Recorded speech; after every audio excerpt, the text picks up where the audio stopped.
Bonjour, dans cette vidéo nous allons revenir sur les deux premiers exemples d'une vidéo précédente sur les augmentations et réductions avec des pourcentages. Donc reprenons le premier exemple, on avait un article qui coûtait 42 € et pendant la période des soldes, le prix de cet article baisse de 15% et on souhaitait savoir quel était le prix de l'article soldé. Donc on avait calculé dans un premier temps le montant de la réduction qui était donc égal à 15% de 42 et on trouvait 6,30 €. Et ensuite on effectuait la soustraction, donc 42 € qui était le prix de départ, moins le montant de la réduction, donc 6,30 €. On obtenait ainsi le prix final, donc 35,70 €. Si on souhaite tout regrouper sous la forme d'une seule suite d'opérations, on doit donc calculer le prix de départ, donc 42, moins le montant de la réduction, c'est-à-dire 42, fois 15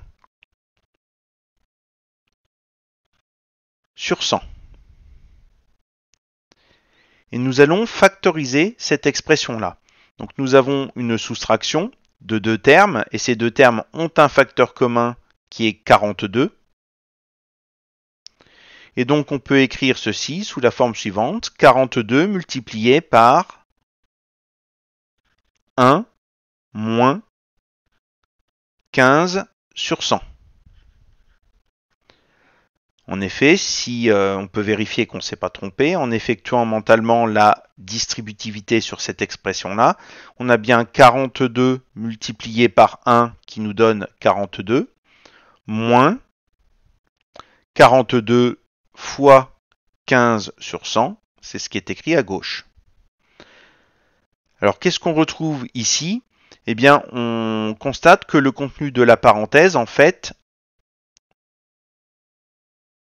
c'est 1 moins le pourcentage.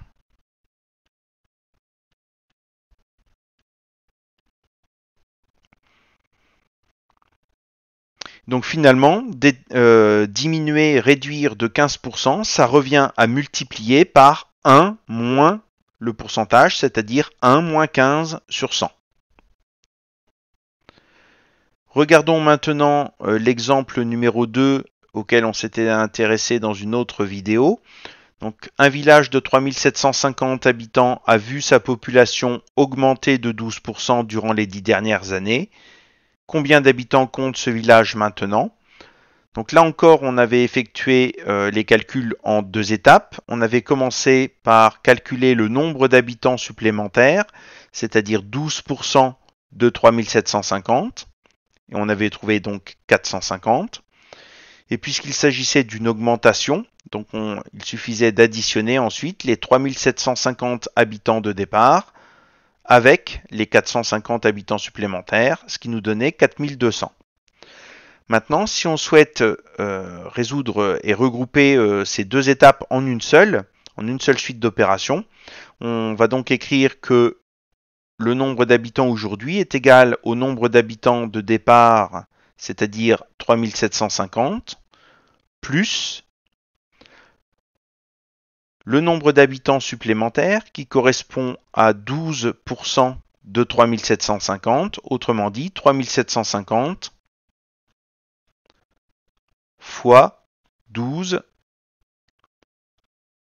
sur 100. Et nous allons à nouveau factoriser cette expression. Donc nous avons une addition, une somme de deux termes, et le facteur commun sur ces deux termes, c'est 3750. Donc on peut écrire que l'expression de gauche est égale à 3750 multiplié par, entre parenthèses, 1 plus 12 sur 100. On peut là aussi vérifier qu'on ne s'est pas trompé. Mentalement, si on effectue une distributivité sur cette expression-là, on a 3750 multiplié par 1 qui nous donne bien 3750, plus 3750 multiplié par 12 sur 100 qui correspond à ce qui est écrit à gauche. Alors qu'est-ce qu'on constate? On constate ici qu'on a multiplié 3750 par 1 plus le pourcentage.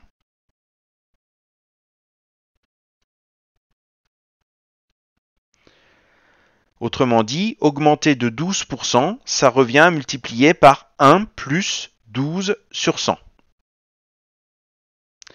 On peut donc retenir la propriété suivante. Donc lorsqu'on a affaire à une augmentation, le coefficient multiplicateur est égal à 1 plus le pourcentage. C'est ce qui est écrit, donc 1 plus P, où P désigne le pourcentage, soit écrit sous forme fractionnaire, soit écrit sous forme décimale. Et lorsqu'il s'agit d'une réduction, eh bien le coefficient multiplicateur est égal à 1 moins le pourcentage. Là encore, le pourcentage étant écrit soit sous forme décimale, soit sous forme fractionnaire.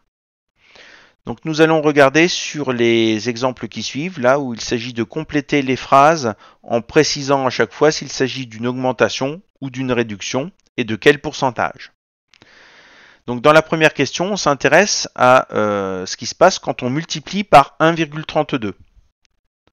Donc déjà, 1,32, c'est un nombre qui est plus grand que 1, donc ça va traduire une augmentation.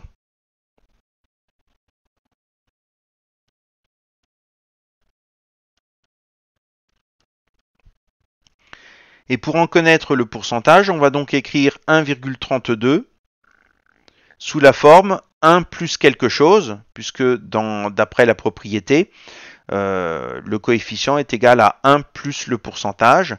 Alors 1,32 c'est 1 plus 0,32 et 0,32 eh bien c'est tout simplement l'écriture décimale de 32%. Donc multiplié par 1,32 traduit une augmentation de 32%.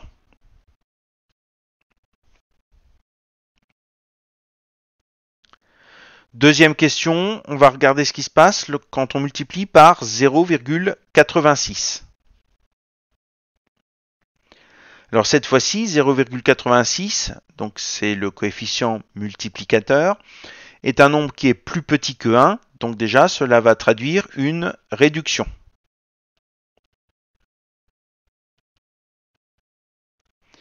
Et pour en connaître le pourcentage, eh bien, nous allons écrire 0,86 comme étant 1 moins quelque chose. Alors pour avoir le nombre manquant ici, il suffit de faire 1 moins 0,86, ce qui vous donne 0,14.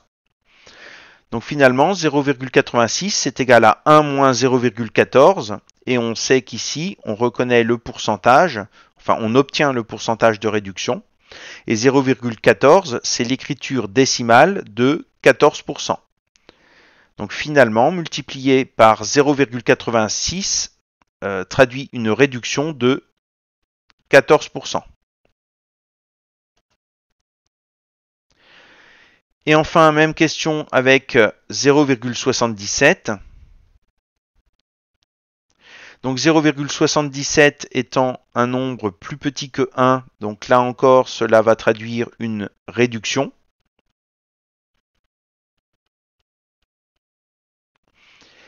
Et pour en connaître le pourcentage, il va donc falloir écrire 0,77 comme étant 1 moins quelque chose, le quelque chose étant le pourcentage. Donc pour avoir le nombre manquant ici, donc on effectue la soustraction 1 moins 0,77, ce qui est égal à 0,23. Donc on a écrit 0,77 comme étant 1 moins 0,23. Et ici, on obtient le pourcentage de la réduction, donc 0,23, et l'écriture décimale de 23%.